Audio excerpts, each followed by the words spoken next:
கர்த்தருக்கு ஸ்தோத்திரம். இந்த நாட்களிலும் கூட சங்கீத புஸ்தகம் 121வது சங்கீதம் 5வது வசனத்தை வாசித்து நாம் ஜெபிக்க போகிறோம். கர்த்தர் காக்கிறவர், கர்த்தர் உன் வலது பக்கத்தில் நிழலாய் இருக்கிறார் என்று சொல்லி நாம் வாசிக்கிறோம். பிரியமானவர்களே, இஸ்ரவேல் ஜனங்கள் எகிப்திலிருந்து பிரயாணம் பண்ணி வருகிற பொழுது மோசே ஒரு 10 பேரை அந்த கானான் தேசத்தை சுற்றி பார்க்கும்படி அனுப்பினார். அப்படி பார்த்தவர்கள் வருகிற காலத்திலே என்னாகும் புஸ்தகம் 14ஆம் அதிகாரம் 9வது வசனத்திலே இப்படியாய் நாம் அங்கே பார்க்கின்றோம். யோசுவாவும் காலேபும் அந்த காரியத்தை சொல்லுகிறார்கள். அவர்களை காத்த நிழல் அவர்களை விட்டு போகிவிட்டது என்று சொல்லுகிறார்கள்.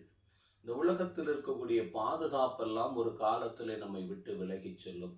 ஆனால் கர்த்தருடைய பாதுகாப்பு நம்முடைய காலத்தின் இறுதி வரைக்கும் நம்மோடு கூட வருகிறது என்று வேதம் சொல்லுகிறது.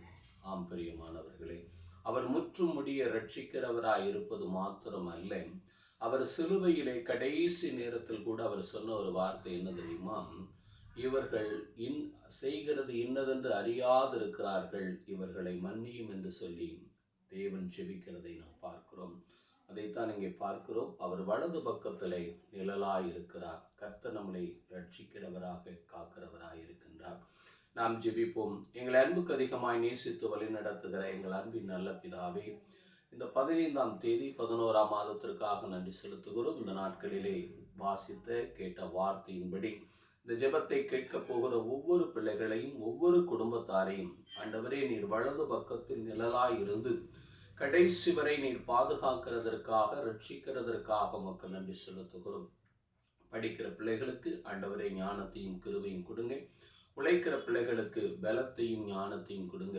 ஒவ்வொரு குடும்பத்தாருக்கும் தீர்க்காயுசை கொடுங்க. ஆண்டவரே ஆசீர்வதியும். அருமை இரட்சகர் இயேசுவின் நாமத்தில் ஜெபிக்கிறோம். எங்கள் ஜெபம் கேளும் ஜீவனுள்ள நல்ல பிதாவே. ஆமென். அல்லேலூயா. கர்த்தருக்கு ஸ்தோத்திரம்.